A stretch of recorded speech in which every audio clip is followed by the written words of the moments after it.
Advocate AD. ബെന്നിക്ക് സർഗശ്രേഷ്ഠ പുരസ്കാരം സമർപ്പിച്ചു.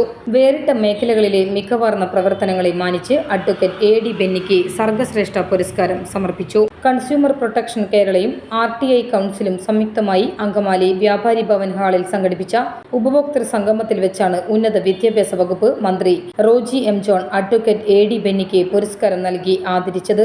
ഉപഭോക്തൃ കേസുകൾ നടത്തി റെക്കോർഡിട്ടിട്ടുള്ള ബെന്നി വക്കീൽ ഉപഭോക്തൃ വിദ്യാഭ്യാസ രംഗത്ത് സജീവമായി ഇടപെട്ടുവരുന്നു.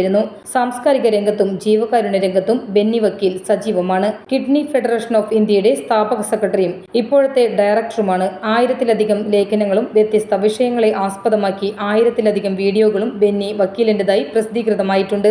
വൃക്കരോഗികൾക്ക് വേണ്ടി പ്രവർത്തിച്ചു വരവെ വൃക്കരോഗം ബാധിച്ച് വൃക്ക മാറ്റിവെക്കൽ ശസ്ത്രക്രിയ നടത്തി ജീവിതത്തിലേക്ക് തിരിച്ചുവന്ന ബെന്നി വക്കീലിന്റെ ജീവചരിത്ര ഗ്രന്ഥം പത്മവ്യൂഹം ഭേദിച്ച് പ്രചോദനാത്മകമാണ്. ചടങ്ങിൽ അങ്കമാലി മുനിസിപ്പൽ ചെയർപേഴ്സൺ റീത്ത പോൾ അധ്യക്ഷത വഹിച്ചു. ബെന്നി ബെഹനാൻ എം.പി. മുഖ്യപ്രഭാഷണം നടത്തി. Father Paul Chalissery, sister Merlin George, Subhash Madhavan, K. വിജയകുമാർ, ജസീർ എ.എം., പ്രിൻസ് തെക്കൻ, ജോസഫ് വർഗീസ് വെളിയത്ത് എന്നിവർ പ്രസംഗിച്ചു.